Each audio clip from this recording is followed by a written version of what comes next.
Yo, what is up sa inyo mga parts? For today's vlog ay nagkayakagan nga kami mag-swimming with my family.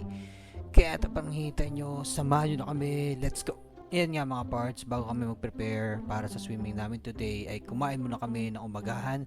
Bale, pritong tulingan ng ulam namin ngayon mga parts. Wraps yan mga parts, lalo na't sunod-sunod na karne ang ulam namin noong nakaraang araw. Ayan, pagkatapos nga namin kumain ay pinuntahan ko rin si Pancho upang paandarin at painitin ang makina. Kasi lalabas kami saglit ni Naligalig at Joy para ihatid yung mga damit na ibibigay nila sa kanilang ate. Ayan nga mga parts, at umalis na kami ng bahay at habang papunta nga kami sa bahay ng ate ni Ligalig ay may nadaanan kaming aksidente mga parts. 3 sasakyan nagbanggaan, isang Suzuki Crosswinds, isang Toyota Rush at isang truck. At tingin ko nga ang sanhi ng aksidente mga parts ay yung Toyota Rush ay hindi agad nakapag-brake. Kaya bumangga ito sa likod ng Crosswinds at bumangga naman yung truck sa likod ng Toyota Rush. Medyo malaki nga ang sira ng Toyota Rush sa unahan at likod. Konti nga lang ang sira ng Crosswinds at ng truck. Grabing tibay nga pala ng mga old school na sasakyan mga parts. Again mga parts, ingat tayo lagi sa pagmamaneho natin. Hindi natin kailangan magmadali dahil kahit anong bagal natin ay makakarating din tayo sa ating pupuntahan. Ang mahalaga ay safe tayo mga parts. At ayan nga, nakarating na kami sa bahay ng ate ni Ligalig, kaya lang walang tao mga parts, kaya iniwan na lang namin yung mga damit sa bahay nila. After nga nun ay nagpunta kami sa City Hall kung saan nag-work yung ate ni Ligalig para makita nila si ate nila before kami bumalik ng Lipa. At ayan nga, pagbalik nga namin ay andun pa din yung mga sasakyan na aksidente mga parts. Tapos nga ng ilang minutong pagbiyahe ay nakarating na kami dito sa City Hall mga parts at nagkakwentuhan nga saglit ang mga magkakapatid. After nga ng mga parts ay bumalik na kami ng bahay. Bale, yan nga pala yung City Hall ng Calapan mga parts. At ayan, pagbalik nga namin ng bahay ay nakaredy na sila para sa swimming mga parts. Ito ang si Baby Faith ay daladala na yung kanyang floater, excited na sa swimming. Tapos na umalis na kami ng bahay mga parts. Bali, ihahatid muna namin si Joy sa pier bago kami pumunta sa resort na pagsiswimmingan namin kasi need bumalik na ni Joy sa Batangas para magtrabaho. After nga namin mahatid si Joy sa pier ay bumiyahe na kami papunta ng resort. Pagkatapos nga ng ilang minuto pagbiyahe ay nakakating na kami dito sa Eduardo's Resort mga parts. Isa pala to sa mga sikat na resort dito sa amin sa Calapan. Bale, meron silang 3 swimming pools dito, 2 pambata at 1 pang-adult mga parts. At before nga kami mag-swimming, since medyo mainit pa, ay itong si Baby Faith ay sumakay muna dito sa duyan mga parts at kami ay medyo nagpahinga lang ng konti. After nga maligo ni Baby Faith ng saglit ay kumain muna kami ng konti naming handa. Itong si Faith nga ay kumanta ng happy birthday kasi may dalang cake si Nautot. Bali nga in advance na yung cake para sa birthday ni Mother mga parts dahil ang birthday talaga ni Mother ay sa isang araw pa. Oh, good job! Very good! Again, happy birthday, Lola!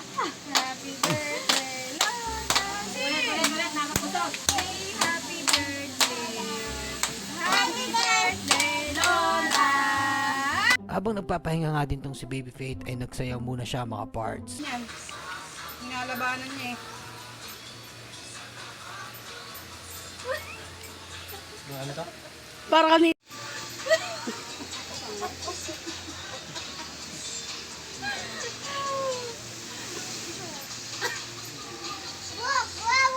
Ano nga? Pinapanood ka ba?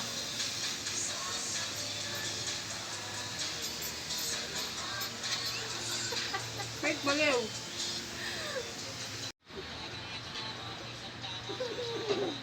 Ay.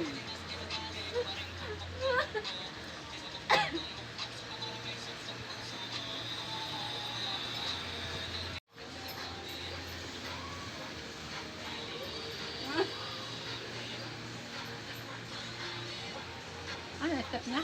Yes!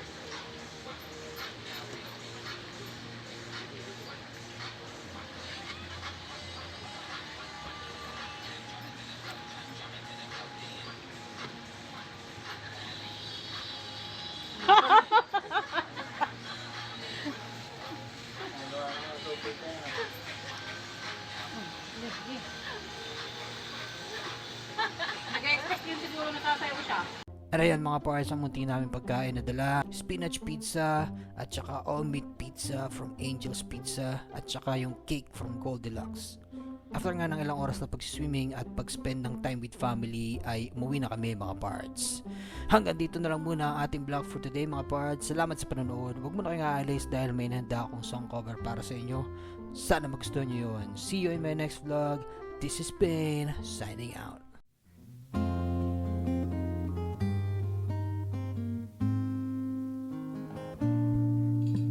And you're my peace of mind in this crazy world. You're everything I try to find, and your love is a pearl,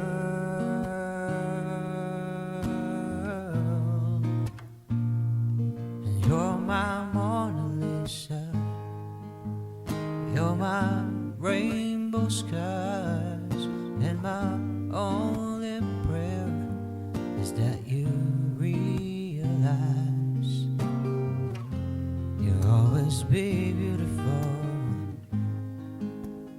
in my eyes. The world will turn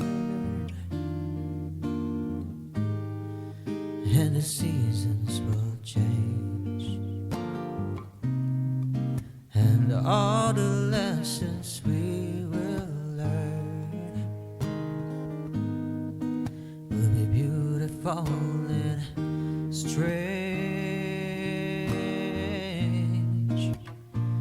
We'll have our fill of tears, our share of sighs, and my only prayer is that you realize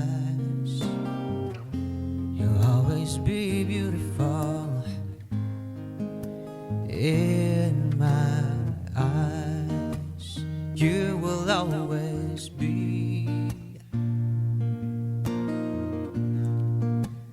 beautiful in my eyes.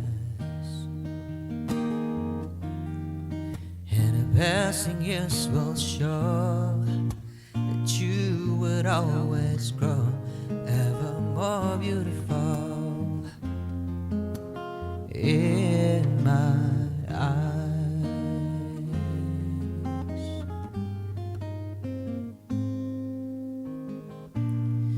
And there are lines upon my face for a lifetime's of smiles, but when the time comes to embrace for one long last while,